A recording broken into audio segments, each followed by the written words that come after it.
வாங்க வாங்க தம்பி, நல்லா இருக்கீங்களா? உங்களை தான் ஃபோன் பண்ணலான்னு இருந்தேன், மறந்து போயிட்டேன். சரி வாங்க உட்காருங்க, உங்கள்கிட்ட ஒரு முக்கியமான விஷயம் உட்காருங்க.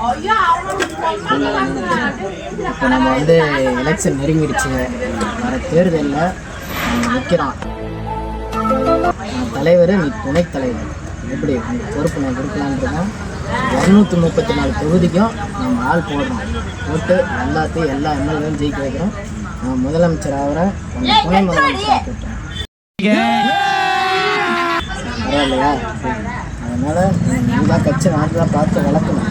வளர்த்துட்டு கட்சி பெருசாகி நம்ம அண்ணன் தம்பி கட்சின்னு ஒரு கட்சி ஆரம்பிக்கணும்.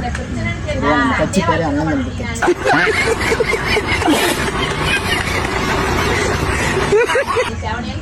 அந்த கட்சியில் நம்ம ஜெயிச்சு தமிழ்நாட்டு மக்களுக்கு நம்ம நிறையா செய்யணும்.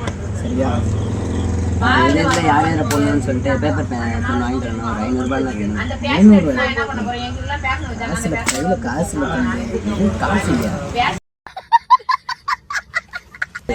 234 தொகுதியிலையும் ஜெயிப்பேன்னு சொல்கிறேன், எல்லா ஆளுங்களையும் போடணும்னு சொல்கிறேன். எப்படி காசு இல்லாமல் என்ன பண்ணுவேன்? டெபாசிட் பண்ணுறதுக்கு காசு இல்லையா? டெபாசிட் பண்ணுறது பணம் வேணும். இதுவே தெரியலையா? நீ பழைய சட்டை பழைய வீட்டுக்கு கட்டியிருக்கும் போதே தெரியும் இதெல்லாம் காசு வச்சுருக்கேன்.